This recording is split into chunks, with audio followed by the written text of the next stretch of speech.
dream, dream, dream, dream, dream, dream, dream, dream when I want you in my arms, when I want you, and all your charms whenever I want you.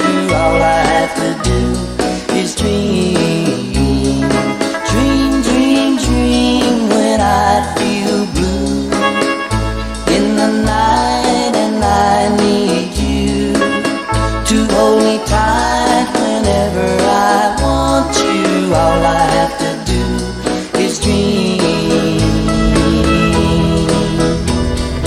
I can make you mine, taste your lips of wine anytime, night or day. Only trouble is, gee whiz, I'm dreaming my life away. I need you so that I could die. I love you so, and that is why whenever I want you, all I have to do is dream, dream, dream, dream, dream. I can make you mine, taste your lips of wine anytime, night or day. Only trouble is, gee whiz, I'm dreaming my life away. I need you so that I could die. I love you so, and that is why whenever I want you, all I have to do is dream, dream, dream, dream, dream. Oh, dream, Donna, oh, Donna, oh, Donna, oh, Donna. I had a girl, Donna was her name. Since she left me, I'd never been the same. 'Cause I love my girl, Donna, where can you be? Where can you be? Now that you're gone, I'm left all alone, all by myself to wander and roam. 'Cause I love my girl, Donna, where can you be? Where can you be? Well, darling, now that you're gone, I don't know what I'll do. Oh, 'cause I've had all my love for you.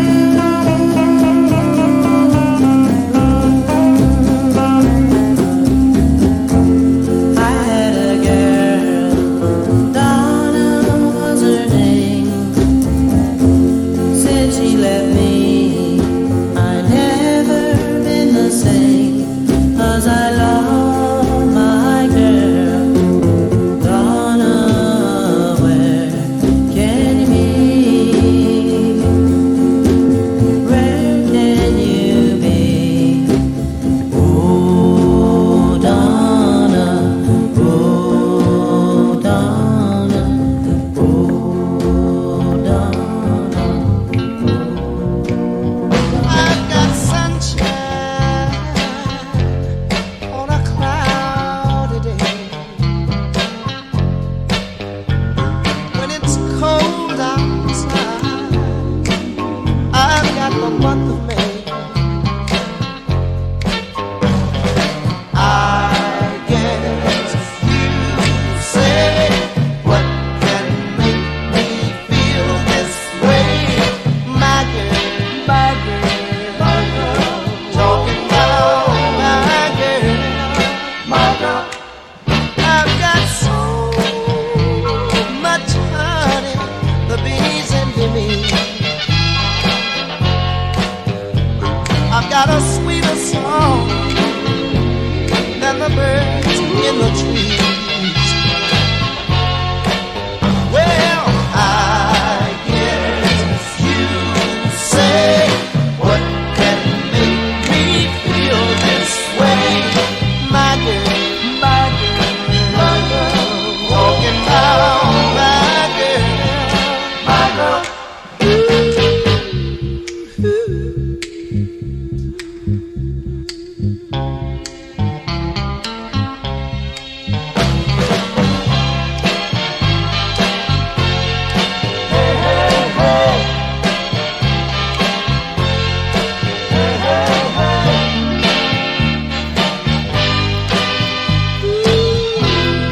Gotta say goodbye for the summer.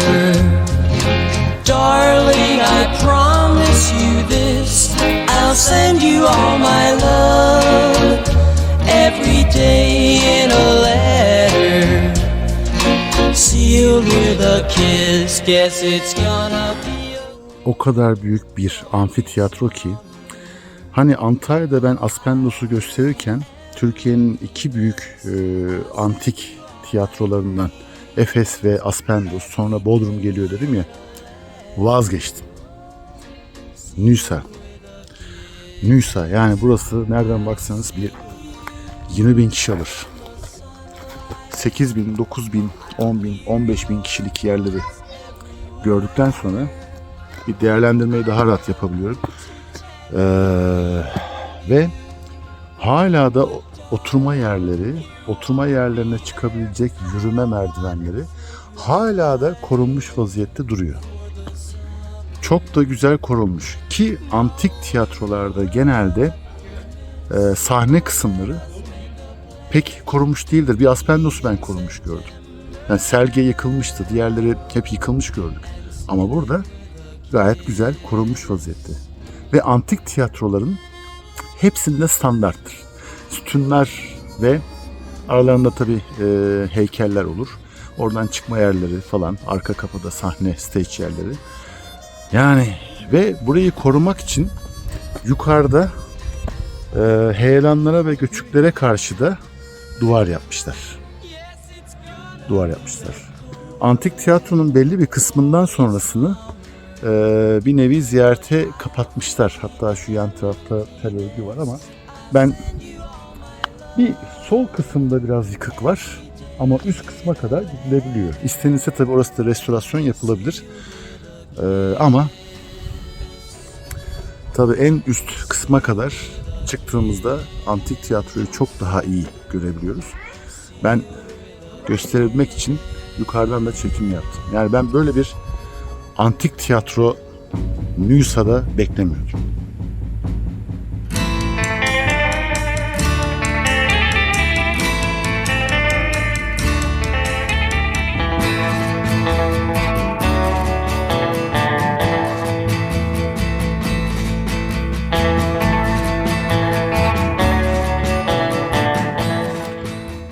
Nüsa. Antalya'nın antik şehirlerinden sonra Aydın. Ben önce Aydın'ı izah edeyim.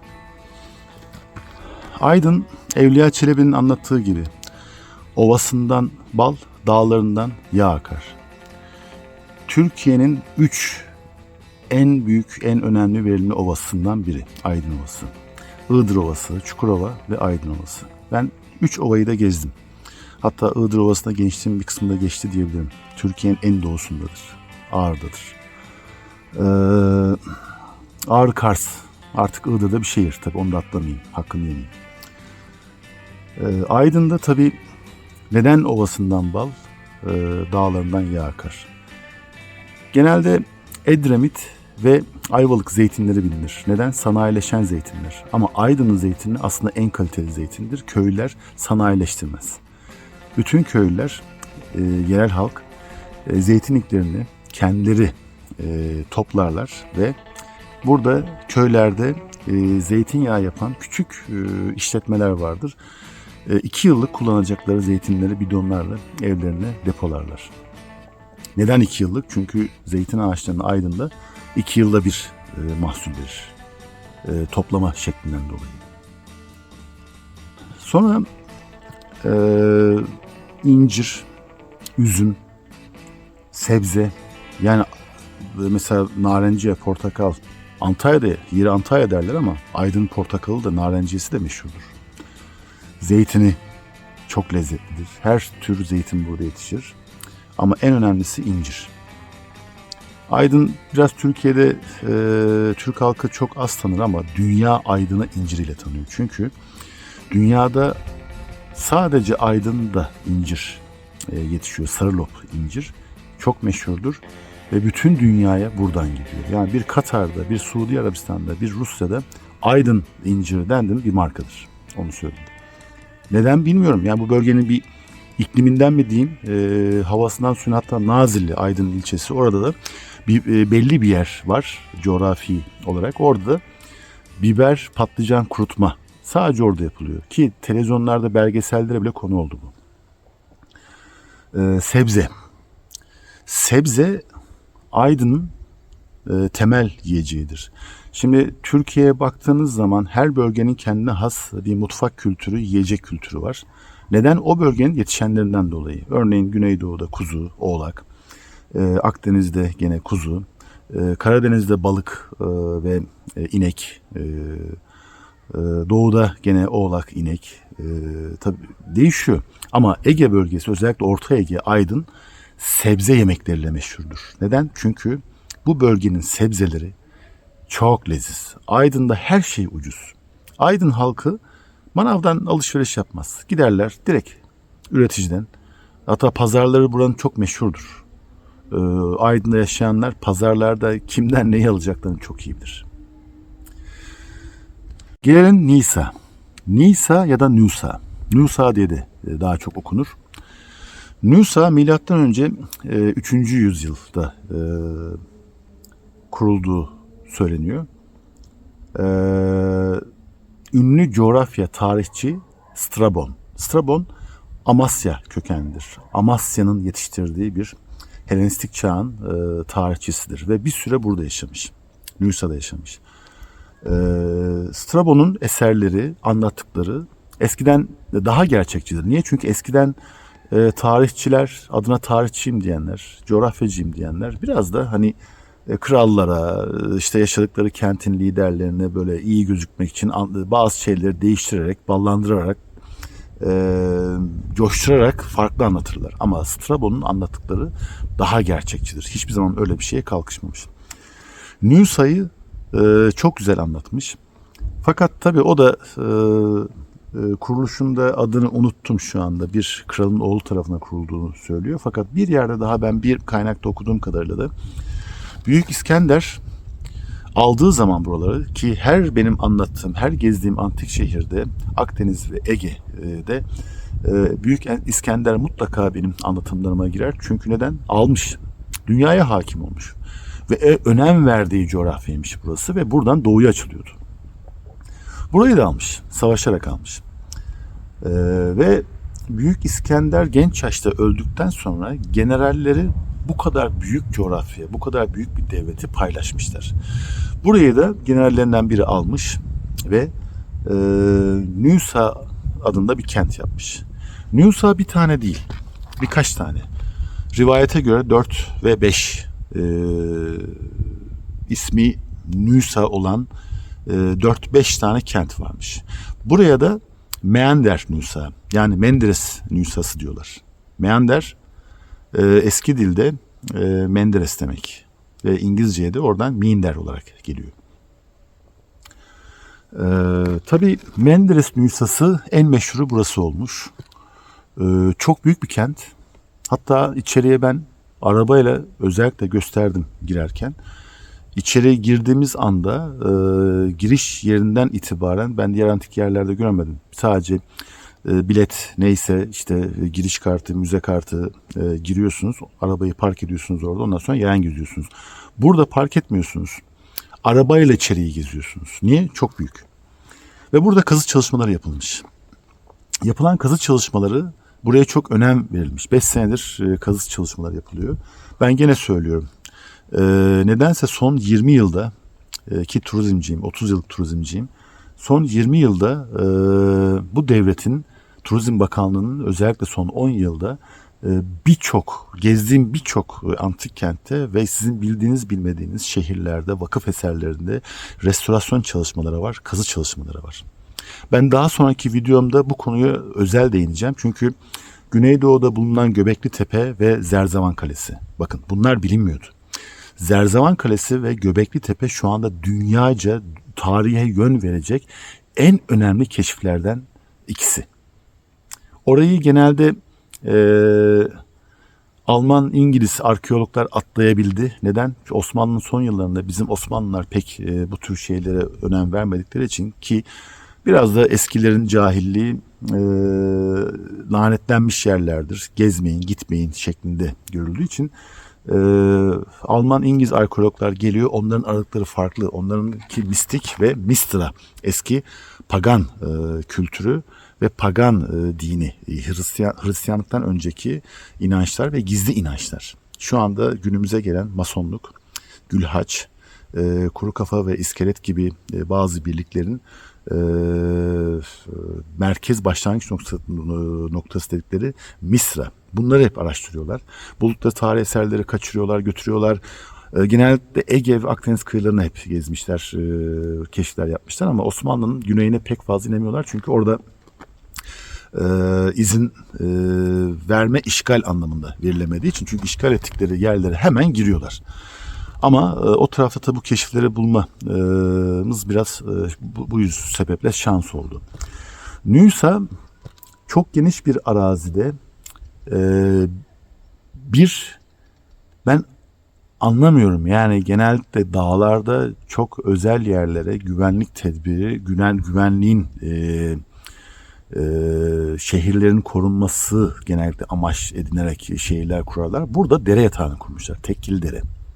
Neden dere yatağı? En ufak bir yağmur alır götürür şehri. İşte orada önemli bir nokta. Bir mühendislik harikası. Burada sanki şov yaparmışçasına bilmiyorum belki de kendilerinin egolarını tatmin etmek için bir mühendislik harikası yapıyorlar. Dere yatağına kuruyor. Hatta dereye stadyum yapıyorlar. Stadyon ya da stadyum. Stadyon Yunanca, stadyum Roma dilinde. Büyük bir stadyum. Buranın da stadyum varmış. Stadyum bulundukları şehir değil, çevre şehirleri, çevre eyaletleri çekip spor ve ticareti artırmak anlamında spor faaliyetleri bir nevi festivaller. Fakat tabii stadyumdaki bu spor yarışmaların başlangıcı da genelde ordu öyle oldu. Orduların askerlerin kendilerinin işte idman yapması, eğitmesi öyle başladı. Ondan sonra yarışmalara döndü. Tabii stadyum şu anda yok. Yıkılmış gitmiş ama belli alt kanallardan, tünellerden suyun gelişini başka yönlere çekecek kanalizasyon sistemi kurmuşlar. Bunu arkeologlar keşfetmiş, bulmuş. Ne kadar yıkılsa da kalıntılardan haritasında çizmişler. Ben onu da göstermeye çalıştım size. Çok büyüleyici bir kent. Nisa ya da Nüsa. Yol üstünde bir yer. Öyle benim çıktığım dağlardaki Selge Merge Silyon gibi değil. Yol üstü bir yer. Aydın İzmir karayolu üzerinde sadece 3 kilometre. Ama bilinmeyen bir yer. Aydın Türkiye'de antik şehirleri en çok olan yüz ölçümüne göre kenttir.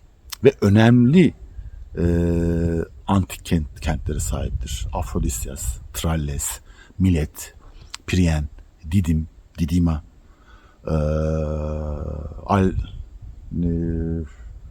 bir tane daha vardı. daha saymayı şu an isimlerini unuttuğum birçok antik kent var ki belediyeler pek buraya önem vermemiş. Turistik bir yer Kuşadası ve Didim, Milli Park, Davutlar, Güzelçamlı gibi çok güzel bir coğrafyası var.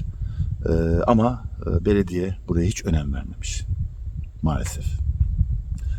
Önem verilse, kazılarla tanıtılsa, buraya turlar düzenlense ki şimdi Tralles benim çocukluğum geçtiği yerlerdir. Hep dağlarda gezdiğim yerlerdir, tırmandığım yerlerdir ama şu an kapalı. 5 yıldır nedense onu da anlamış değilim. 5 yıldır kapalı. Kazı çalışmalarından dolayı diğer gezdiğim yerler her yer açık ama sadece orası kapalı. Bence orada bir şey arıyorlar bana göre. Aydın Büyükşehir Belediyesi'nin web sayfasında bile sadece 5-6 tane antik şehir var. Diğerleri eksik. Bir Aydınlı olarak. Evet, ben bir Aydınlıyım. Soranlara, neresi diye soranlara patentim Trabzon, üretim Aydın diyorum. Baba ve aile memleketim Trabzon ama Aydın'da doğdum, büyüdüm, çocukluğum buralarda geçti. Ama Nisa'ya ilk defa geliyorum. Bu da benim ayıbım.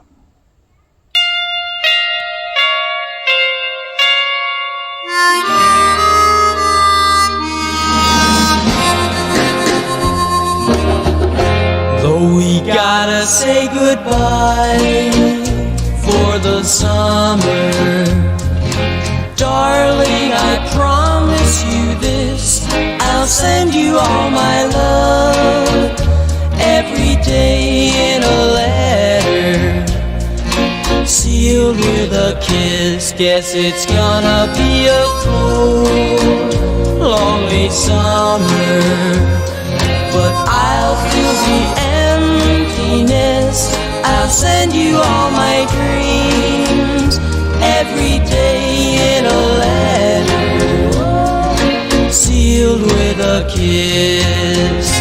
I'll see you in the sunlight, I'll hear your voice everywhere, I'll run to tenderly hold you, but darling, you won't be there. I don't wanna say goodbye for the summer, knowing the love we'll miss.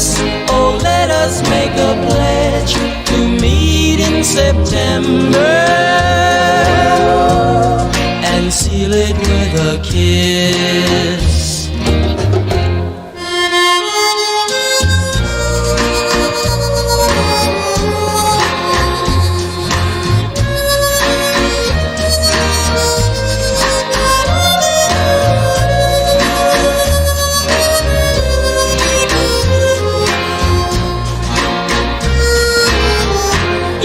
It's gonna be a cold, lonely summer, but I'll fill the emptiness. I'll send you all my love every day in a letter, sealed with a kiss, sealed with a kiss, sealed with a kiss.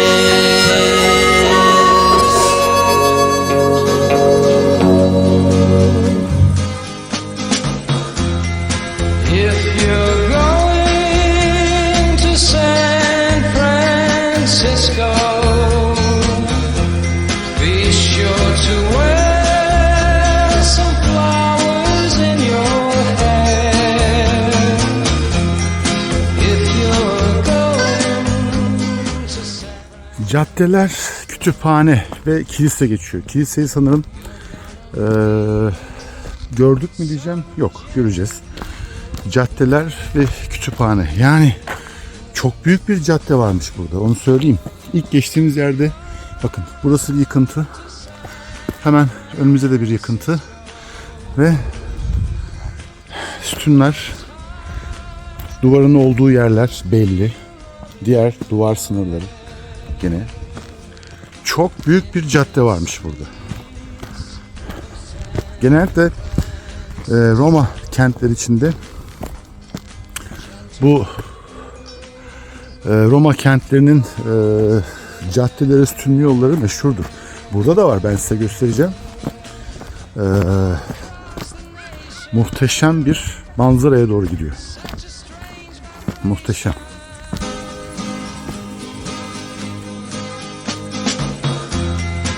If you're going to San Francisco, be sure to wear some flowers in your hair. If you're going to San Francisco, you're gonna meet some gentle people there.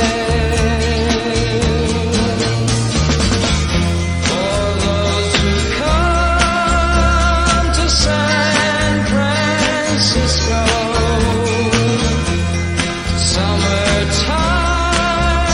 summertime will be loving there.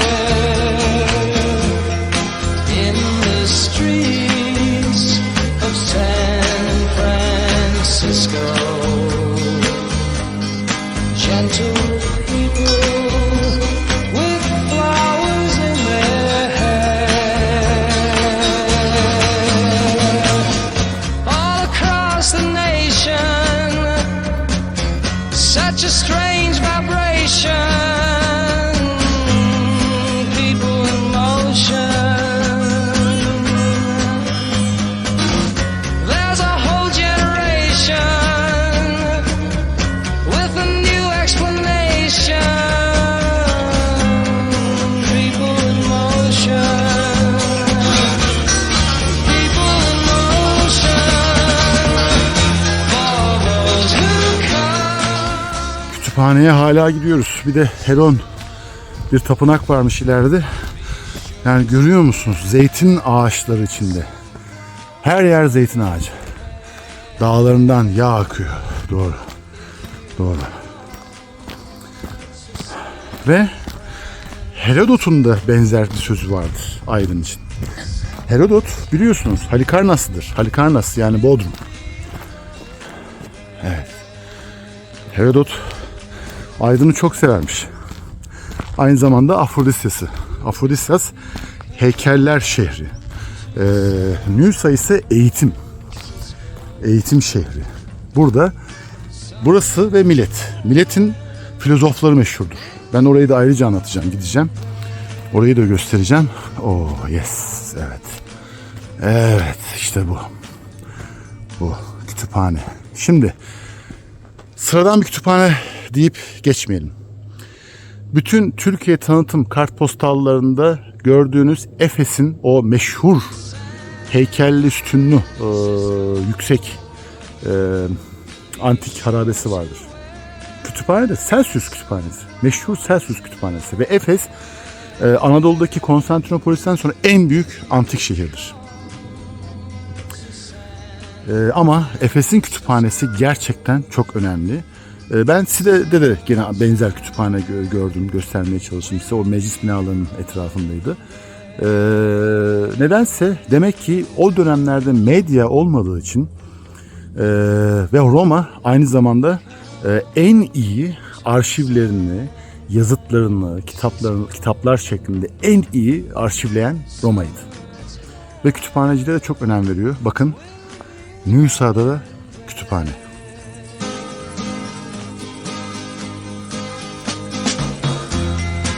If you're going to San Francisco, be sure to wear some flowers in your hair. If you're going to San Francisco, you're gonna meet some gentle people there. For those who come to San Francisco, summertime will be loving there. In the street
Nüsa'da bayağı uzun zamandır kazılar yapılıyor. Bakın kazı yapılan yer nasıl da belli. Hatta devam etmişler. İleride araziye doğru gidiyor. Arsaya doğru. Daha doğrusu tarım arazisine. Burada bu çıkıntı şurayı kazı yaparak ortaya çıkarmışlar belli. Görüyorsunuz kazı yapılan alanlar. Burada burası bir yolmuş. Ve merkezi bir yol. Genellikle kütüphaneler merkezi yollarda olur. Şunun sadece üst tonozlu kısmı sadece toprak üstündeymiş. Evet, tonozlu kısmı yani arkadaki gibi gördüğünüz gibi kazı yaparak çıkarmışlar. Şunlar da kazı yapılarak çıkarılan taşlar. Yani şehrin mimarisinde yıkılan taşlar, onları dahi atmamışlar. Neden? Bu en büyük sorunumuz. Eski dönemlerde tabii tarihin ne olduğunu bilmediği için yöneticiler, köylüler böyle geliyor, taş işte hemen ev yapımında hepsi taşıyorlar, kullanıyorlar. Ama günümüzde doğal sit alanı ilan ediliyor ve çok büyük hapis cezaları var. Kesinlikle bir taş dahi alıp kullanamıyorsunuz. Çok da güzel bir uygulama. Kazı yerlerini görüyorsunuz. Yani gidebildikleri yere kadar gitmişler. Şurada yolun bittiği yerde kesmişler belli. Ve zeytin ağaçlarının güzelliği bu arada, yani zeytinler de muhteşem görüyorsunuz. Evet. Büyük bir kısmı kazıda çıkarılmış. Nüsa dere yatağına kurulu olduğu için 3 tane köprüyle bağlamışlar. Mühendislik harikası köprüler. Onlardan biri son depremde yıkılmış. Bayağı büyük 3 ayrı kemerli üst üste. Hatta yakın zamana kadar da kullanılıyormuş. Günümüzde bile kullanılıyormuş. Fakat bir depremde yıkılmış.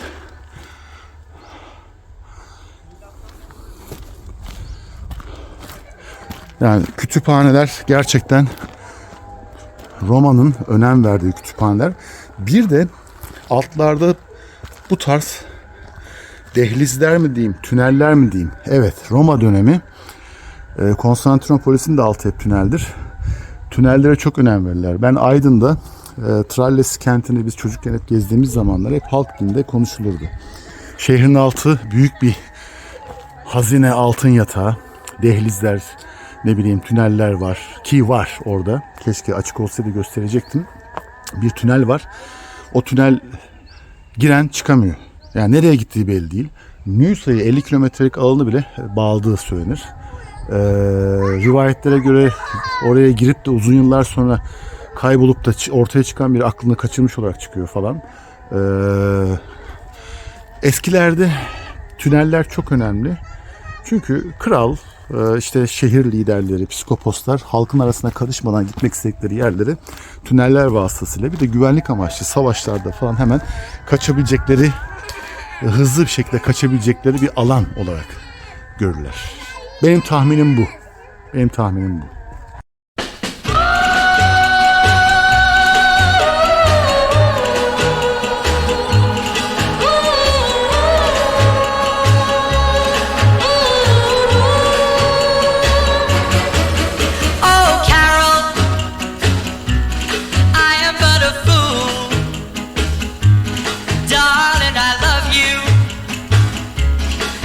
Treat me cruel. You hurt me and you make me cry. But if you leave me, I will surely die. Darling, there will never be another, 'cause I love you so. Don't ever leave me. Say you'll never go. You for my sweetheart, no matter what you do. Oh, Carol, I'm so in love with you. Oh, Carol, I am but a fool.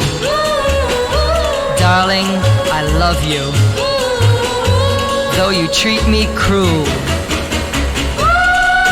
You hurt me, and you make me cry. İleride köprülerden birini görüyorsunuz. Tonozlarını ve kemerlerini tabii yıkılmış vaziyette. Altta da var. Evet, burada da aynı şekilde. Ve tünelleri, bu derivasyon tüneli. Yani mühendislik öyle bir gelişmiş ki barajlar yapılırken genellikle yapılır. Yani fazla suyun dışarı atılması, yağmur suları çok bol olduğunda şehri korumak için, işte benim anlatmaya çalıştığım buydu. Mühendis ta o zamanlar düşünmüşler. Bir dere yatağına şehir yapmayı şu anda bile, şu teknolojide bile kimse cesaret edemez. Ya hangi akla hizmet dere yatağına şehir yapıyorlar, bir de hipodrom yapıyorlar. Yani binlerce insanın gösteri için geldiği ve ağırlık yaptığı yerdir stadyum. Burada tabii derivasyon tünelleriyle fazla suyun atılmasını, bayağı da büyük tüneller yapmışlar. Bunu da söyleyeyim. Bu da amfiteyatronun o sahne kısmının arkası. Giriş buradanmış sahneye. Hala da yani sahne kapıları, giriş korunmuş. Evet. Yani bu amfiteyatroda inanın konserler hala verilebilir. Ben size söyleyeyim. Konserler verilebilir. Derivasyon tünelleri gördüğünüz gibi inanılmaz. Bu arada az önce kütüphanenin oraya gezerken gördüğüm aile Aydın'ı zannettim. Bir baktım Rusça konuşuyorlar. Nüsa, Aydın, burada Rus ne işi var? Hep onu söylüyorum. Ruslar her yerde, Türkiye'de. Rusça konuşuyorlar. Rusça konuştuk. Nüsa'da, Aydın'da.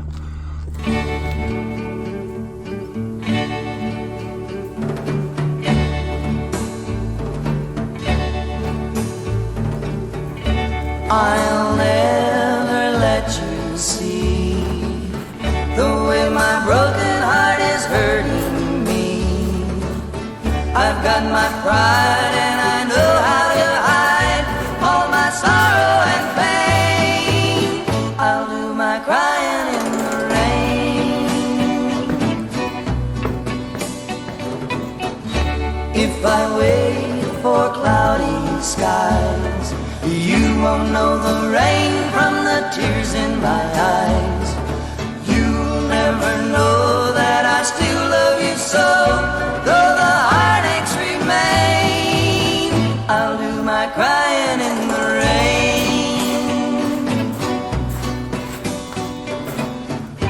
Raindrops falling from heaven could never wash away my misery.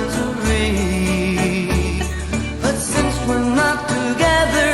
I look for stormy weather to hide these tears. I hope you'll never see. Someday when my crying's done, I'm gonna wear a smile and walk in the sun. I may be a fool, but till then, darling, you never see me complain. I'll do my crying in the Amfiteyatro yanında büyük bir Roma köprüsünden kalan kalıntılar. Size 3 tane köprü var demiştim bu dere yatağında. Birinde Romalılar güçlendirmiş, daha da büyütmüş. Normalde ilk şehir kurulduğunda sanıyorum 2 tane vardı ama bir tane de büyük bir köprü, şehir büyüdükçe sanıyorum daha büyük köprü yapmışlar. Bu doğada tabii yerlere uçurumdan aşağı düşmezsem, ki göstermeye çalışıyorum ağzını. Evet. Göremedik. Büyük bir Roma köprüsü burada. Ayaklarını görüyorsunuz. Aşağı inip göstermeye çalışacağım.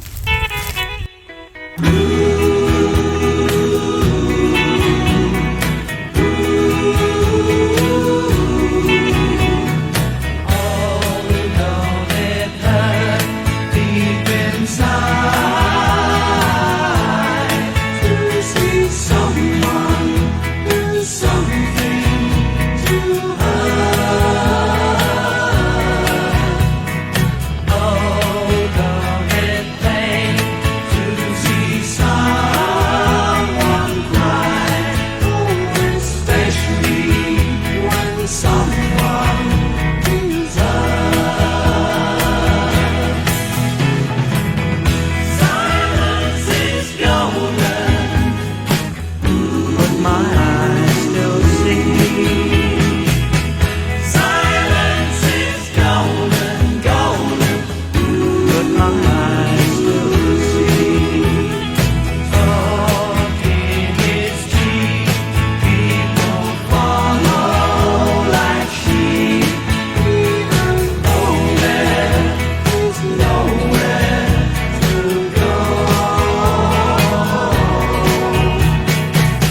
diğer köprü.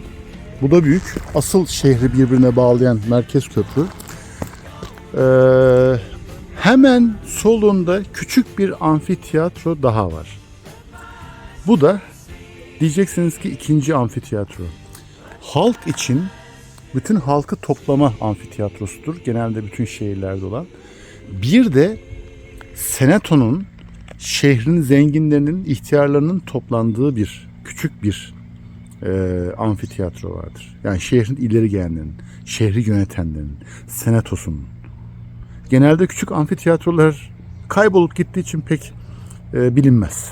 Ama burada öyle güzel yere yapmışlar ki hemen dere yatağında. Fakat yarısı yıkılmış tabii. O da var. Yarısı yıkılmış. Nehir alıp götürmüş. Köprüyle alıp götürmüş. Bu köprü daha düne kadar faalmiş, kullanılıyormuş. Onu da söyleyeyim. Daha düne kadar kullanılıyormuş. Şimdi asıl gelelim sütunlu yola. Bazilika burada. Bazilika genelde yanlış bilirler. Kilise eski Hristiyanlıktan önceki geçiş döneminde, nasıl söyleyeyim? Ne dönemiydi? Aspendos'ta söylemiştim ben onu.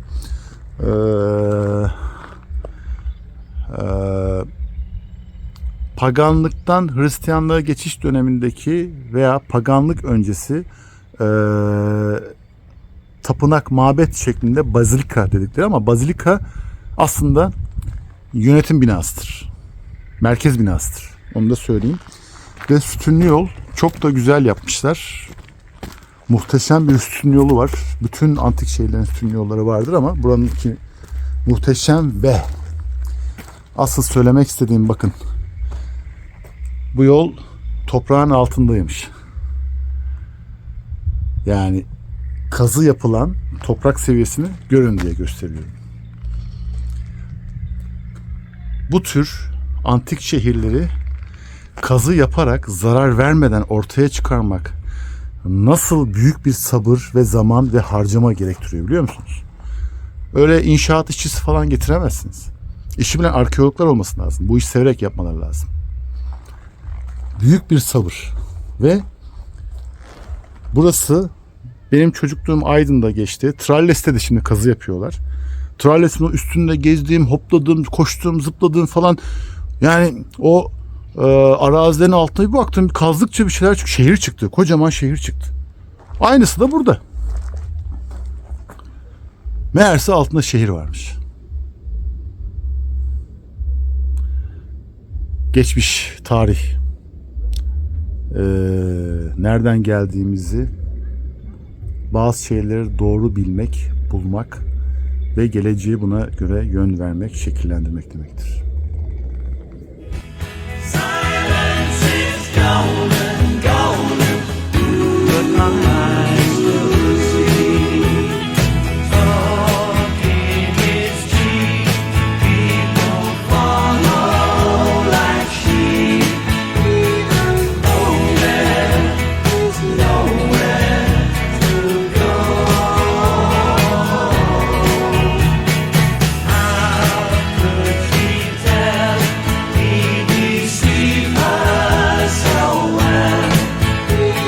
She'll be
Sütunlu yolun tam ortasından başka bir yol dönüşü var. Bayağı da geniş bir yol burası. Ve kazı yaparak çıkarmışlar tabii burayı da. Şöyle göstereyim. Yolun genişliğini çıkarmışlar. Sınırlarını da çıkarmışlar. Her iki duvar arası. Ve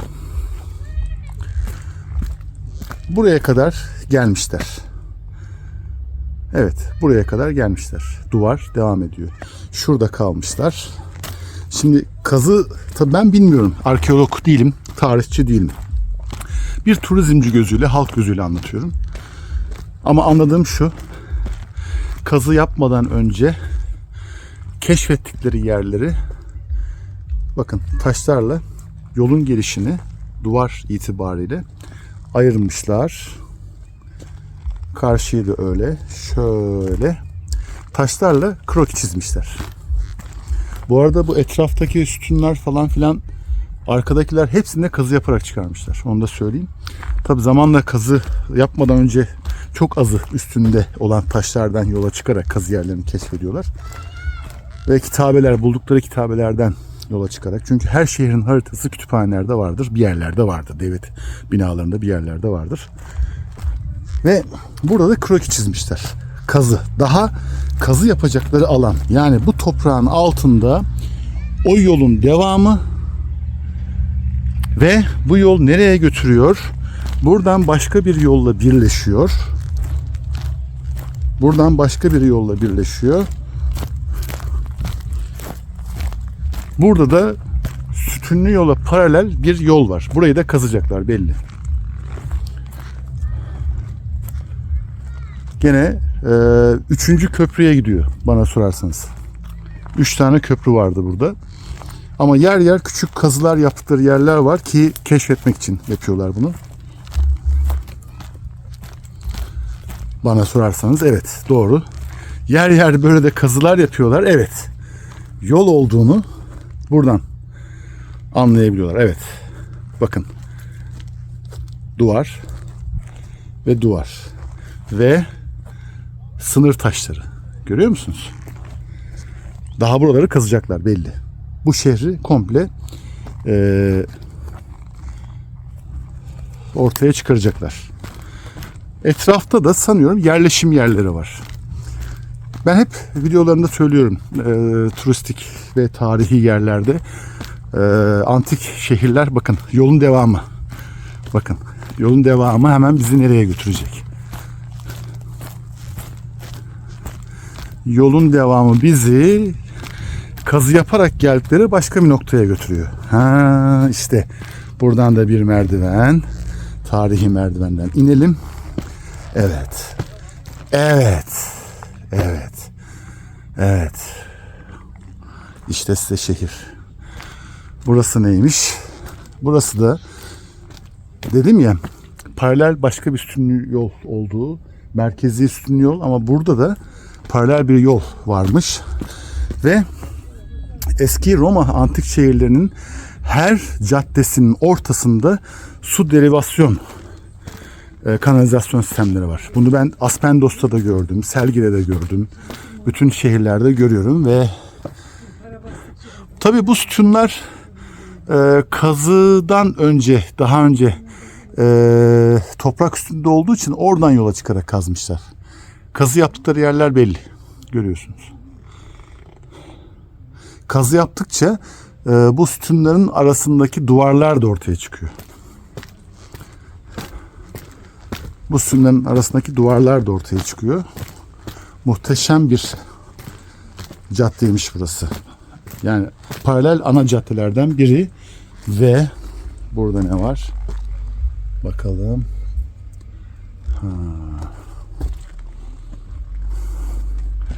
Ben de keşfetmeye çalışıyorum sizle beraber. Yani evet, meclis binası ve agora diyor tabelada.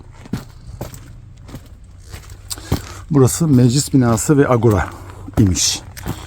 Şöyle baktığınızda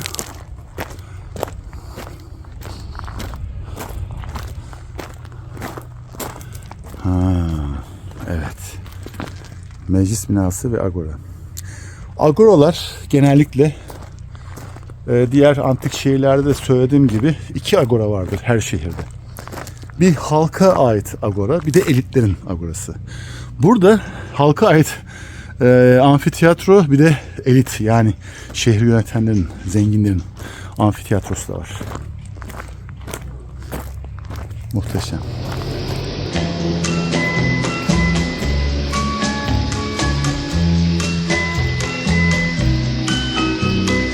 Listen to the rhythm of the falling rain, telling me just what a fool I've been.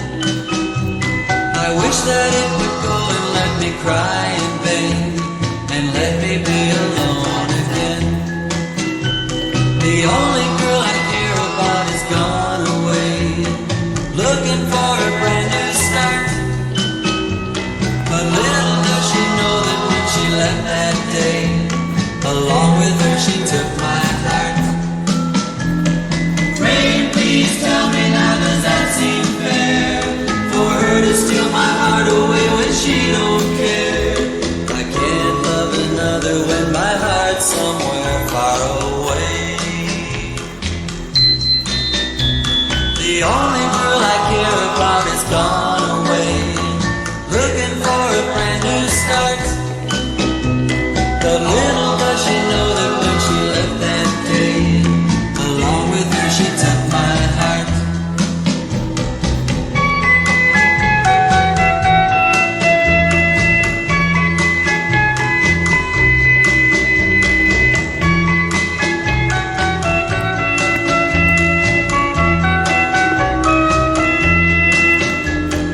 Rain, won't you tell her that I love her so? Please ask the sun to set her heart alone. Rain in her Her antik şehrin 2 amfiteyatrosu vardır dedim ya. Bu tezim çürütüyor. Şu görüntü bunu çürütüyor. Diğer size göstereceğim bir amfiteyatro daha var. Onu uzaktan göstermiştim ki oraya da gideceğiz.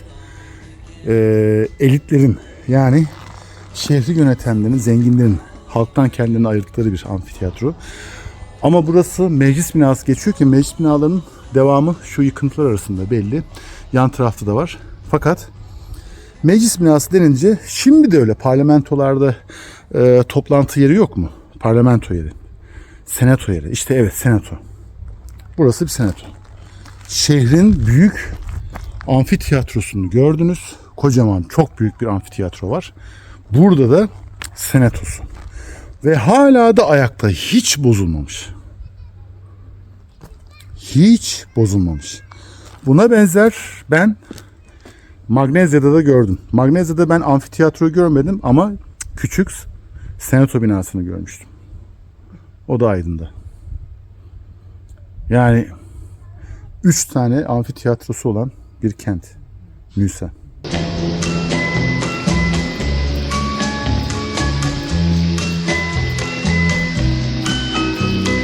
Listen to the rhythm of the falling rain, telling me just what a fool I've been. I wish that it would go and let me cry in vain, and let me be alone again. The only girl I care about is gone away, looking for a brand new start. But little does she know that when she left that day, along with her she took my heart. Rain, please tell me now, does that seem fair? For her to steal my heart away when she don't care. I can't love another when my heart's somewhere far away. The only girl I care about is gone away, looking for a brand new start. But little does she know that when she left that day, along with her she took my heart.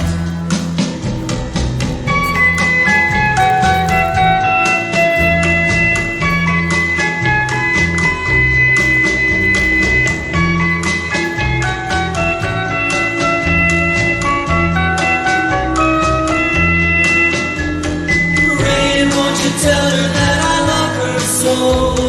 Please ask the sun to set her heart aglow. Rain in her heart and let the love in you start to grow. Evet, meclis binası, yani o zamanki ismiyle Gerantikon diyorlar. Senator House. Senate House. Şimdi Agora'ya gidiyoruz.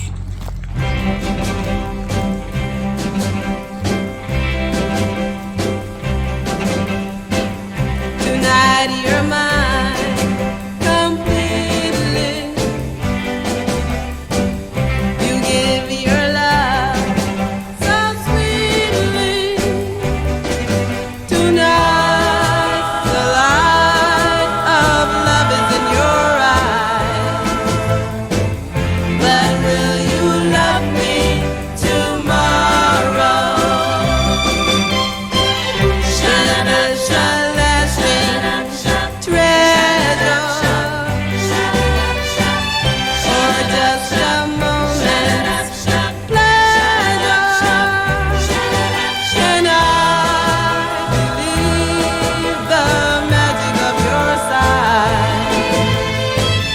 Will you still love me tomorrow?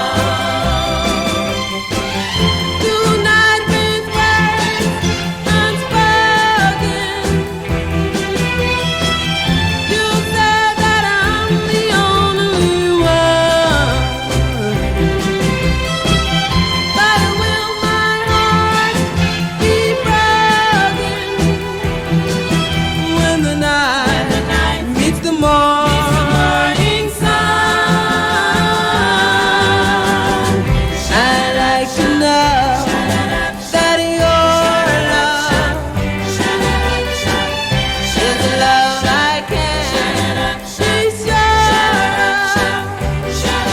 So tell me now, and I won't ask again. Will you still love me tomorrow?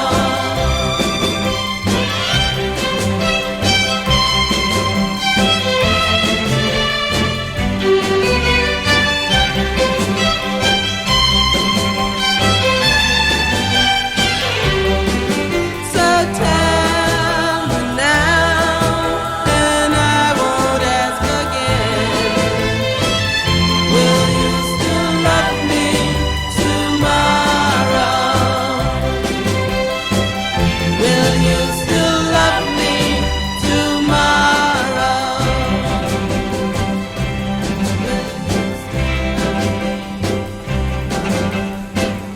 Tonight you're mine completely.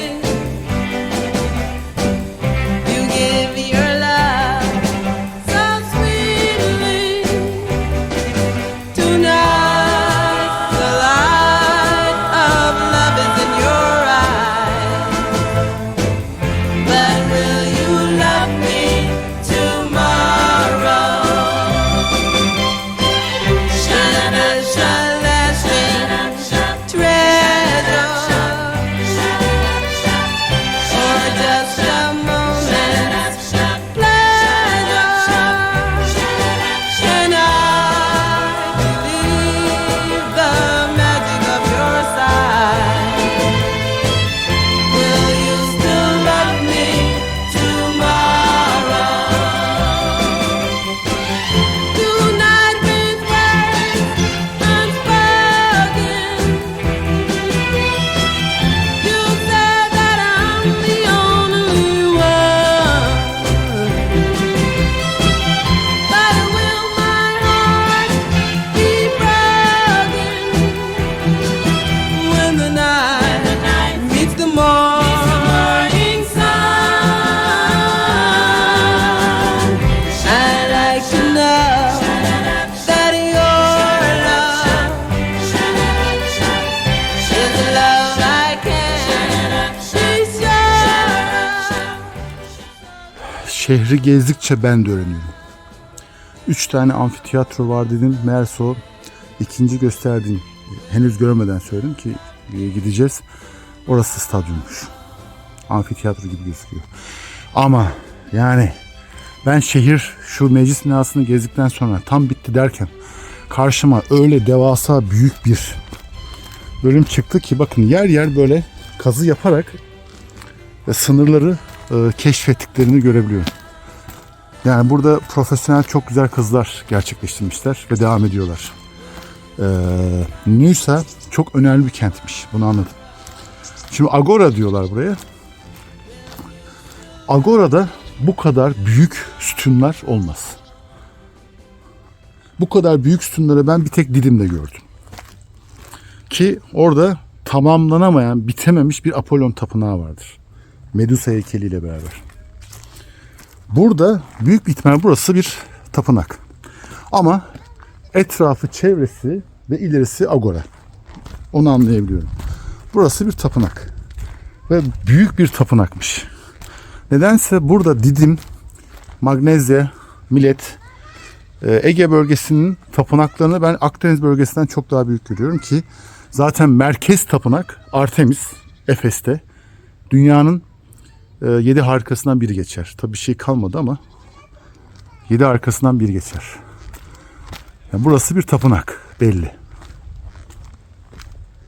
Tapınak şekli etrafı büyük sütunlar, içinde de heykellerin olduğu yarısından itibaren ortak nokta. Yani ben Apollon tapınağını gezdiğim için Didim'de biliyorum.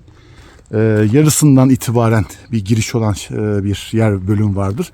Görüyorsunuz basamaklarla. Burası da havuzlar yapmışlar etrafa. Ortaları da gene süs şeklinde heykeller yapmışlar. Ve bu alan kazıda çıkmış. Tabii şu sütunlar toprak üstünde diyeceğim ama görüyorsunuz ilerideki kazı alanını, şurayı. Yani büyük bir kısmı bu sütunların toprak altındaymış. Yani sütun boyunda toprak kazmışlar. Yani ileriden görebiliyorum ben. Şu kısım evet kazı alanları ama diğer gittikçe burası tepeleşiyor. Sütunların bir kısmı gözüküyormuş. Oradan yola çıkmışlar, kazmışlar ve burayı ortaya çıkarmışlar. Agora ve ben tapınak diyorum. Onu da söyleyeyim. Tabela falan göremedim tabii hiç burada. Yani Nysa beni şok etti. Sürprizlerle dolu bir kent. Büyük. Ben küçük ufacık aletlerin bir yer zannediyordum burayı.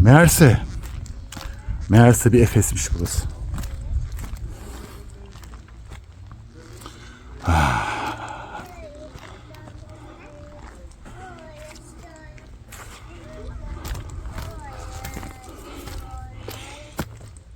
Тебе понравился здесь? А? Понравилось, спрашиваю? Понравился? Понравилось, спрашиваю? Понравилось тебе здесь? Это YouTube. Скажи, Скажи, очень красиво. если ты хочу говорить. Скажи, очень красиво. На русском говори. Он скучно. Я понял, он скучно. Ya çekim yapıyorum şu anda da YouTube'da yani izin verirseniz yayınlayacağım. Ama beni burada Rusça konuşan bir aile görmek şok etti ya. Ben bunu kullanacağım, söyleyeceğim yani. Rusça konuşan bir aile görmek benim şehrimde, Aydın'da, Nisa'da, burada. Yani Ama Aydın'da çok Rus insan. Çok var. benim eşim varken çok fazla yoktu, sıkıldı. O yüzden ayrıldık. Burada yaşayamadı. Yok, burada çok. Var birkaç tane tanıştırdım ben de.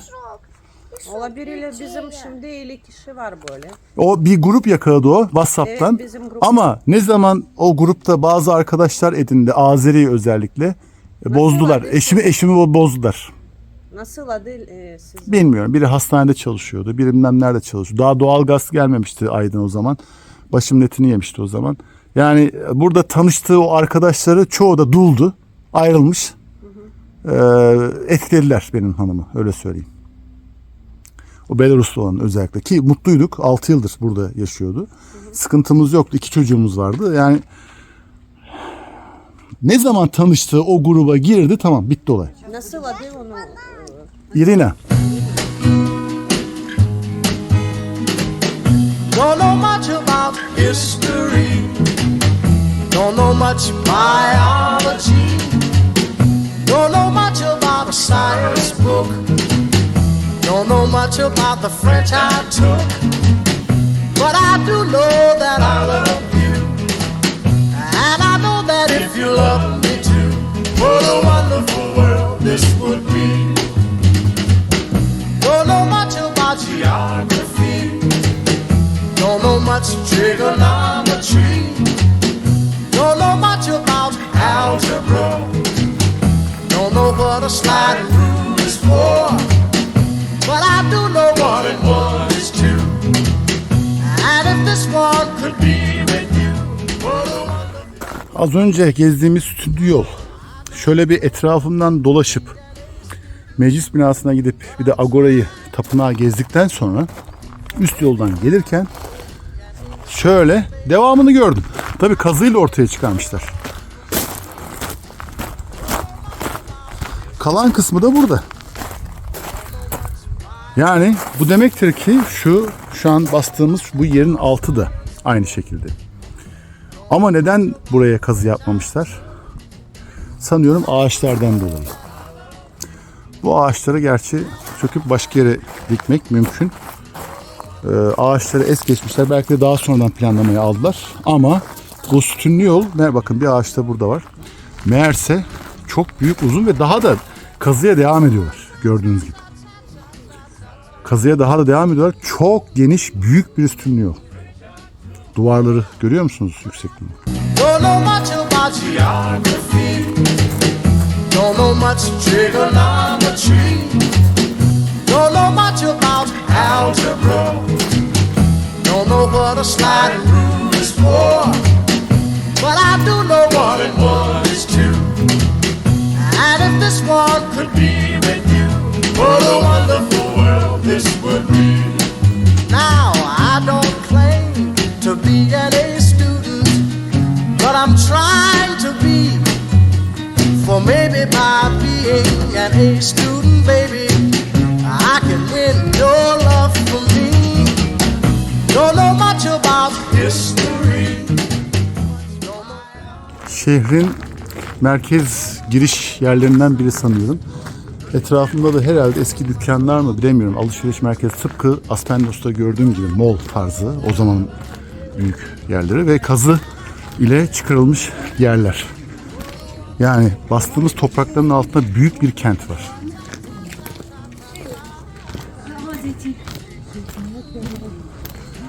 Kazıyla çıkarılmış yerler. Bastığımız topraklar altında büyük bir kent var.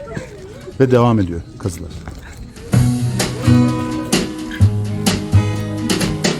Don't know much about history, don't know much biology, don't know much about a science book, don't know much about the French I took, but I do know that I love you, and I know that if you love me too, what a wonderful world this would be.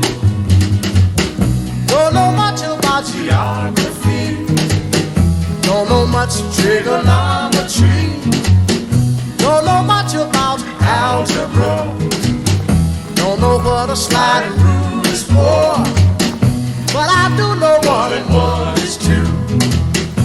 And if this one could be with you, what a wonderful world this would be. Now I don't claim to be an A student, but I'm trying to be. For maybe by being an A student, baby, I can win your love for me. Don't know much about history, don't know much biology, don't know much about a science book, don't know much about the French I took, but I do know that I love you, and I know that if you love me too, what a wonderful world this would be. La ta ta ta ta ta ta. History. Biology. Well, la ta ta ta ta ta ta ta ta. French I took. Yeah, but I do know that I love you, and I know that if you love me too, what a wonderful world this would be. Don't know much about history, know much biology. Don't know much about a science book. Don't know much about the French I took. But I do know that I love you. And I know that if you love me too, what a wonderful world this would be. Don't know much about geography. Don't know much trigonometry. Don't know much about algebra. Don't know what a sliding rule is for. But I do know 1 and 1 is 2. And if this one could be with you, what a wonderful world this would be. Now I don't claim to Düşüyordum. Tünelin öbür ucundan girdim, buradan çıktım. Ha? Ha? Şu aşağı tünel var bak. Live stream mi yapıyorsun abi? Evet. Ama güzelmiş ya. Şu korkar, kızlar korkar. Kızları sokmayın oraya. Ben biraz dibini zor getirdim. Şöyle. Buradan tehlikeli. Çıkarken biraz düşüyordum. Gitmeyiz abi ya şuradan. Eğer inebilecekseniz ayakkabılar. Yok ya biz oraya gitmeyiz. Sen gidemezsin ya. He? Lastiği olmayacağım ya. Daha olayım. Bakın şu şeyin, Böyle buradan. bakın şu yan taraf var ya. Al şunu. Komm, lass direkt von hier gehen. Gene mi Almanca? Almanların içindeyim Antalya'da. Şu şeyin yanından aşağı iniyorsunuz. Orası zikzaklı iniyor. Oradan bakın sağa, tünelin girişi orada. Ama buradan çıktığınız zaman Buradan giremiyoruz. ya buradan girersin. Gel göstereyim, gel. Gel göstereyim. Gel göster. Bir dakika.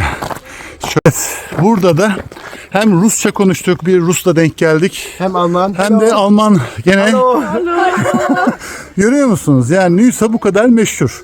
Burada kaç tane genç bakayım? 1, 2, 3, 4. Evet doğru saydım. Diğeri de tünel Bir tane daha var herhalde tünelden bilmiyorum. Kayboldu. Kayboldu o. Yani Şimdi geziye gidiyoruz. şimdi onlar tüneli bilmiyordu. Tünelin öbür tarafından ben çıkarken birden karşılarına çıktığımda biraz şaşırdılar. Ama şimdi tüneli merak ettiler. Şimdi onları tünele sokacağım ben. Göreceğiz inşallah. Ne diyeceksiniz? Hadi söyleyin bir şeyler. Almanca mı Türkçe mi? Almanca da söyle, sorun değil. Ben Polonyalıları, herkesi Bak, konuşturuyorum. bak, Rusları bak. Rusça konuşturuyorum. Also, für meine Eltern, das sind oder meine Freunde aus Deutschland. Ich grüße Amelie. Der Verständnis. Ich grüße alle. Ich grüße auch alle. Einzulacht ist die Hut. Alles klar. Alles gut. Tamam, şimdi onlara ben tünelin diğer giriş kısmını gösteriyorum. Şöyle sizlere şöyle macera güzel. Hadi bakalım. Hadi bakalım. Reise. Ja. Hadi bakalım. Hadi bakalım.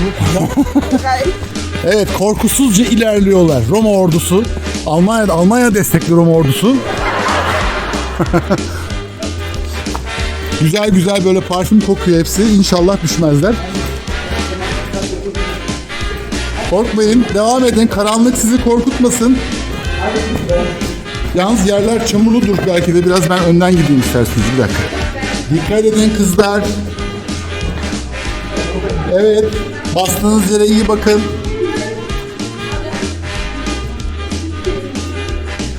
Macera perestler. Görüyor musunuz? İşte gençlik bu ya. Gençlik bu. Evet. Çok cesurlar ya. Bizim Türk gençleri cesur.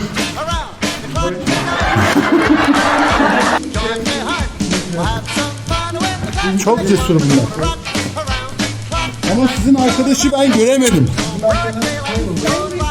Hani nerede? İşte çıkışı burası. Hangi üst? Hayır, ben buradan çıktım kızlar. Buradan mı çıktın?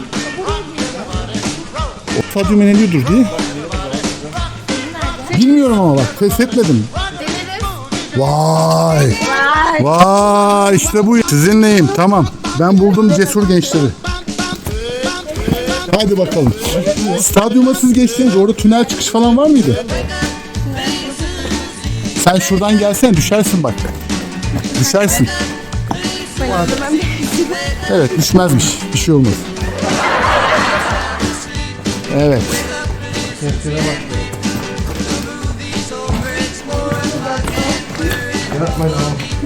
Siz nereden böyle esti burayı? Sizin, ben şaşırdım ya.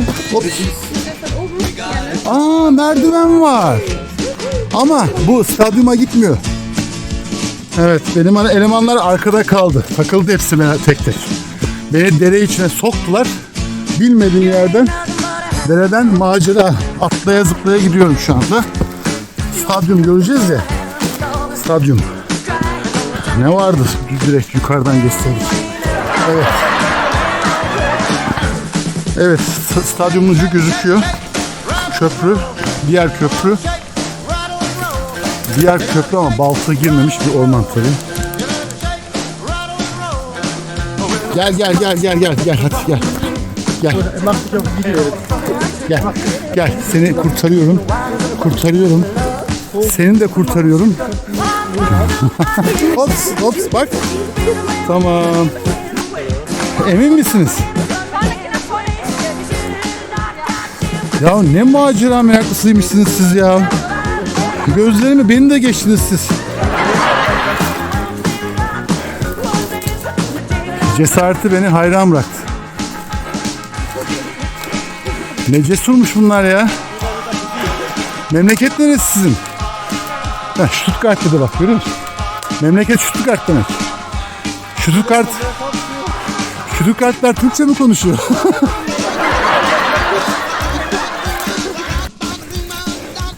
Röportaja devam. Hadi buyurun.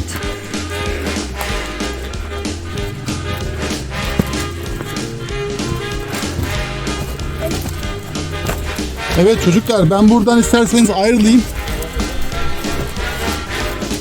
Siz geldiğiniz yerden rahat çıkarsanız. Çünkü yok daha bir dakika. Bir köprü daha geçeceğim ben, doğru ya. Ya çok köprü varmış burada anasını. Yordum sizi değil mi? Şimdi nereye gideceğinizi anladınız mı? Dur yedekleme yapayım şimdi kızlar. Bak köprünün çıkışından üste çıkın, şu köprünün üstünde, tamam mı? Devam edin. O bayağı yol devam ediyor. Sünni yoldan sonra meclis binası, oradan sonra Agora. Bu arada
evet. Az önce gençler çok yordu beni. Evet, tünelden girdik. Dere yatağından stadyuma gelmeye çalıştık ama stadyum gördüğünüz gibi yani şu şuradan geçemedik. Çok dik sarp kayalıklar geçemedik. Şimdi burası kısa bir zaman öncesine kadar faal olan köprüydü. Depremle yıkıldı. 3 tane köprüden biri. Çok büyük bir mühendislik harikası. Köprü çok büyükmüş bakın. Bir bacakları da burada. Demek ki buradan geliyordu. Yani 3 ayrı bacağı vardı. Fakat köprünün en üst kısmı burası zannetmeyin. Bunun üstünde bir tonoz daha vardı. Bir kemer daha vardı. Tonozlu kemer. Yani çok daha büyük bir köprüymüş burası. Direkt üstün yola çıkıyor. Neden? Çünkü üstün yolun başlangıcı ile aynı meyilde yapmışlar köprüyü. O yüzden üstteki kemer yıkıldığı için sadece üstün yolun giriş ve meyilinden anlıyoruz köprünün devamını. Ve bu köprüden direkt giriş sütunlu yola yapmışlar. Muhteşem bir ana köprü girişi yapmışlar Romalılar. Bir Roma köprüsü de ilerideydi, size gösterdik. Evet, burası da stadyumun uç kısmı. Evet, şu vadiye, dere vadisine adamlar stadyum yapmış. Hem de 35.000 kişilik. Ve yıkılmış gitmiş. Tabii dere yatağında stadyum mu olur? Şehir mi olur? Hangi aklı hizmet ben anlayamadım. Yani bu zamanda bile kimse dere yatağına, nehir yatağına şehir yapmayı cesaret edemez. Gerçi o gösterdiğim tünellerle altını doldurmuşlar. Suyun gidişini yapmışlar ama şimdi en ufak bir selde dağlardan geliyor bu su. Yani Cevizli Dağları, Aydın Dağları. Stadyumdan kalanlar. Stadyum şu an başlangıç kısmındayız. Çok büyük bir stadyum yapmışlar buraya. Aydın'ın şehirlerinde genellikle hep stadyum var. Aydın'ın antik şehirleri daha çok Roma ile iç içe olmuş. Fakat şunu söyleyeyim. Tralles, orada tam sınır kenti geçiyor. Lidya ile Karya ülkelerinin, imparatorluklarının sınır, yani Büyük Menderes Nehri sınır teşkil ediyor. Büyük Menderes Nehri'nin burayı beslediği, Büyük Menderes Nehri Türkiye'nin önemli büyük nehirlerindendir. Fırat, Dicle, Yeşilırmak, Kızılırmak ve Büyük Menderes. Bir de Küçük Menderes var yukarıda, Gediz Ovası'nda. Burası daha önce şu gördüğünüz, şöyle uzaktan gördüğünüz Aydın Ovası daha önce deniz yatağı diye biliniyor. Tralles şehri de bir liman kenti olarak biliniyor. Aydın'daki Tralles şehri. Bir de Priyen var. Millet, Priyen. Bunlar liman kenti diye biliniyor. Zamanla Büyük Menderes'in getirdiği alüvyonlarla bu ovalık dolduğu zaman tabii su çekilmiş buradan. Liman kenti olmaktan çıkmışlar. Priyen sırf bu yüzden birkaç kez yer değiştirmiş. Lidya ve Karya krallıklarının tam sınırı Büyük Menderes. Bu şehirler defalarca Lidya, Karya, Roma, işte Büyük İskender çok el değiştirmiş. Çok savaşlar görmüşler. Yani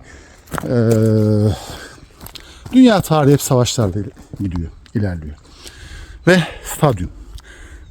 Yani stadyumu kazıyla ortaya çıkarmışlar. Bu da nereden belli? Zeytin ağaçlarının olduğu kısım görüyorsunuz. Bayağı bir kazarak inmişler aşağıya. Daha da inebilirler de ağaçlardan dolayı inememişler. Belki de heyelan olur korkusu da inememişler. Çünkü yani dere yatağı. Bastığınız gibi az önce ben dere yatağından tırmandım, ettim, bayağı bir yoruldum. Yani ayak attığım yer iniyordu aşağıya. Çok yumuşak bir toprak. O yüzden kazı yapmak burada tehlikeli, komple inebilir aşağıya. Şuradan bir duvar çıkıntısı var, görüyorsunuz aşağıda. Yani burada kazı yapıldıkça bir şeyler ortaya çıkacak belli. Stadyumun şu an burun kısmındayız. Buradan tam benim bulunduğum yer stadyum yıkılmış. İnmiş aşağıya. Ve karşıda da devamı var. Görüyorsunuz. Buranın devamı, şu tutan kemer kısımları var. Yani çok derin bir vadi, dere yatağı, ben anlayamadım. İlginç.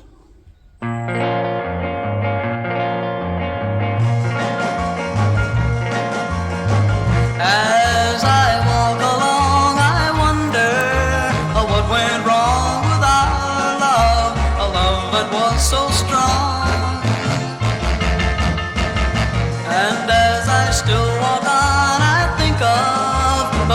we've done together while our hearts were young. I'm a walking in the rain, tears are falling and I feel a pain, wishing you were here by me to end this misery. And I wonder, I wonder why she ran away, and I wonder where she will stay, my little runaway. Run, run, run, run, run away.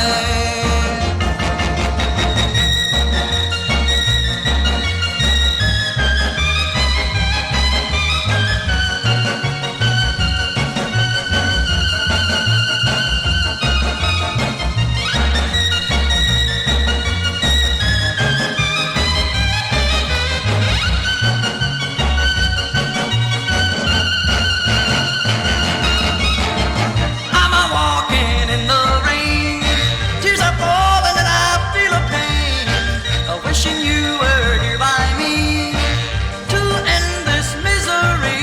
I wonder, I wonder why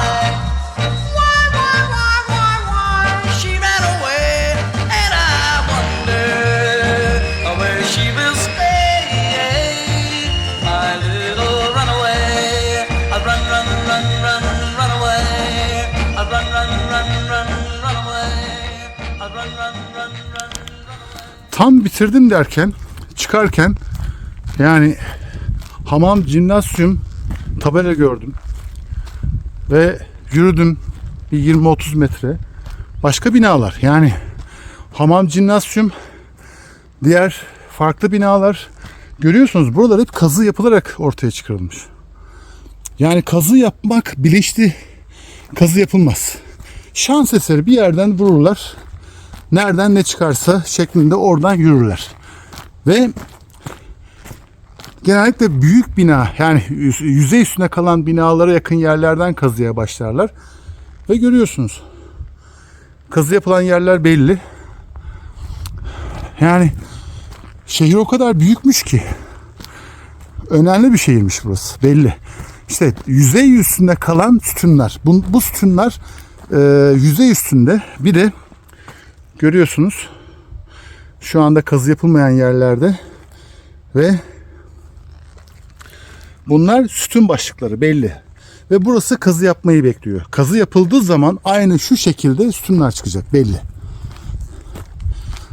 Bu sütunlar daha önce yeryüzü üstündeymiş. Hatta zamanla aşınmışlar. Fakat kazı yapıldıkça ağaç köklerinden de içeriye girmişler. Gördüğünüz gibi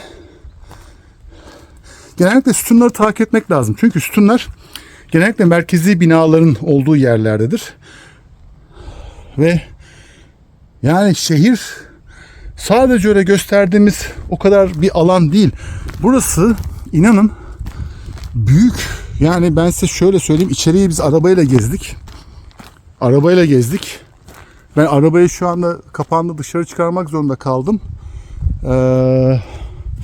İçeriği öyle yayan gezmek kolay değil. Yani 3-4 kilometrelik bir alan burası. Burası Lidya, Karya ve Roma, Bizans, Selçuklu, Osmanlı, daha bir de Aydınoğulları Beyliği vardı burada Osmanlı zamanında. Aydınoğulları Beyliği'nde başkent Aydın idi. Onu da söyleyeyim. Aydınlıların efeleri meşhurdur. Bakın kazı alanları ve şurada burası çok büyük bir hamam binasıymış. Girişte zaten yazıyor hamam ve jimnazyum. Jimnazyumlar genellikle hamam çevresinde olur. Kazılarla ortaya çıkarılan yerler. Görüyorsunuz. Yani ben böyle bu kadar büyük bir kent beklemiyordum. Bakın daha hala kazılar eşledikçe devam ediyor. Ben bu kadar büyük bir kent beklemiyordum, açıkçası söyleyeyim.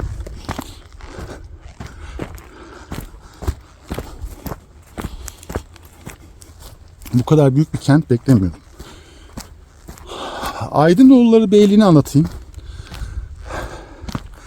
Şimdi biz Türk'üz. Türkiye Cumhuriyeti kurulduğunda bir Kurtuluş Savaşı verdik. Bu Kurtuluş Savaşı'nda Sakarya Meydan Muharebesi, işte bir sürü savaşlar yapıldı. Evet, hamamın giriş kısmı burası. Ama en son düşmanın çıktığı yer, Yunanlıların çıktığı yer Aydın ve İzmir'dir. Ve Aydın Efeleri çok büyük buralarda savaş verdi. Dağlara çıktılar. Kendi başlarına, kendi silahlarıyla, uzun namlulu eski tüfekleriyle Aydın Efeleri kendilerine özgü bir giyim, bir yöresel kıyafetleri var. Ve dağlarda yaşayabilen, kendi kendilerine eğitmiş doğal bir gerilla ve komandolar.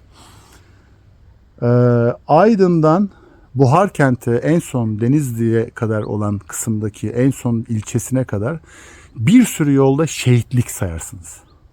Kurtuluş Savaşı'ndan olan şehitlikler. Ben bu kadar şehitlik başka bir yerde görmedim. Çok gezerim, başka bir yerde görmedim.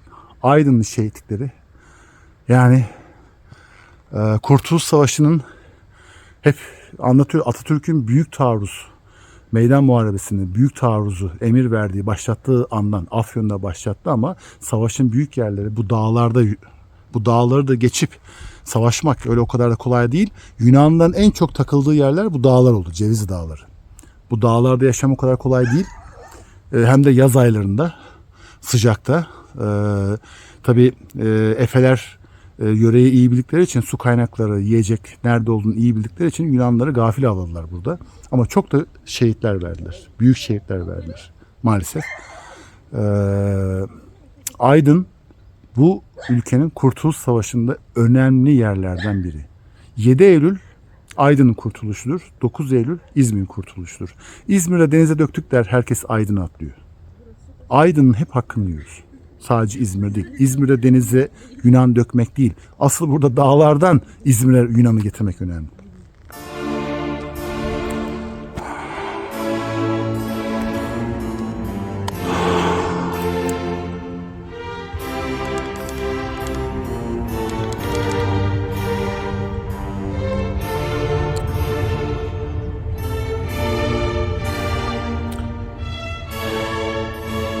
Son söz.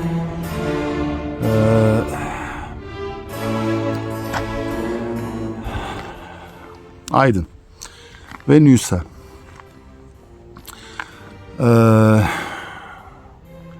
Roma İmparatorluğu'nun aslında Doğu Roma İmparatorluğu'nun önemli bölgesidir, Ege bölgesi. Ve Aydın'da ben size elinden geldiğince anlatmaya çalıştım. Aydın Efelerini, Aydın şehitliklerini. Birçok şehitlik vardır burada. Ve Nüsa'da çok önemli bir şehir, çok önemli bir kent. Roma nasıl kuruldu? Bir sonraki videomda, ileriki videolarımda Roma ile ilgili daha detaylı bilgiler vereceğim size. Onu da söyleyeyim.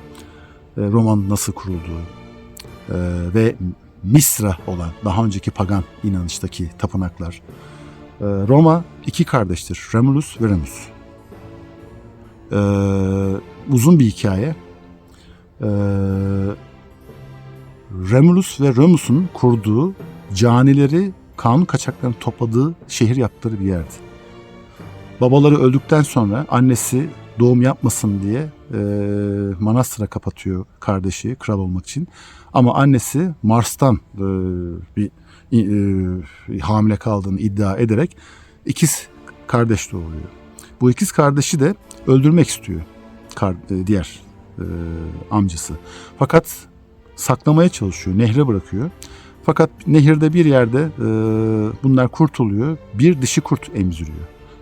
Dişi kurt bakıyor onlara. Daha sonra bir çoban buluyor. Çoban bulduktan sonra da büyütüyor onları ve nereden geldiklerini biliyor, anlıyorlar. Ve çobanların bir köy, bir kitle oluşturup bir ordu sahibi oluyorlar. Ve amcalarına karşı baş kaldırıp savaşı kazanıyorlar. Dişi kurtun emzirdiği yerde de kent kuruyorlar. Roma'yı kuruyorlar. Ve çok ilginç bir kuruluş var. Ve nereden nereye geliyor? O dişi kurttan doğanlar. Biz Türkler de hep kurt, ülkü.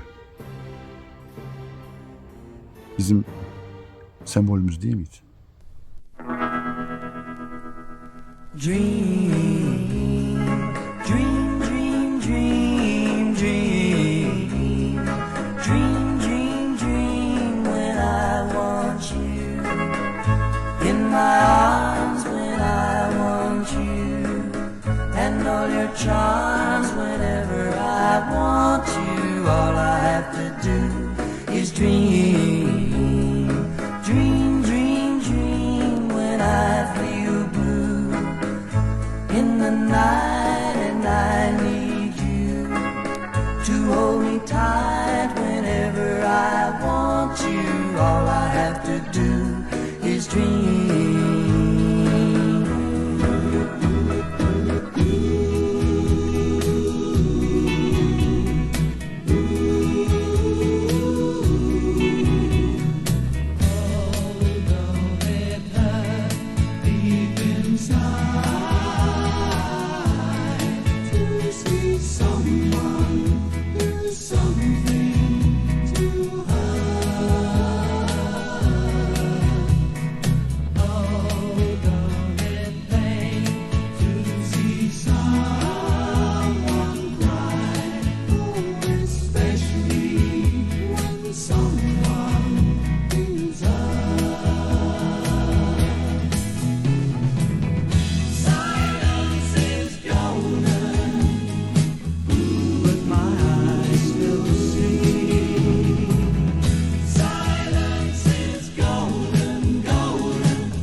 That it would go and let me cry in vain and let me be alone again. The only girl I care about has gone away, looking for a brand new start. But little does she know that when she left that day, along with her she took my heart. Rain, please tell me now, does that seem fair? For her to steal my heart away when she don't care. I can't love another when my heart's somewhere far away. The only girl I care about has gone away, looking for a brand new start. But little does she know that when she left that day, along with her she took my heart.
This, my darling, I've been told.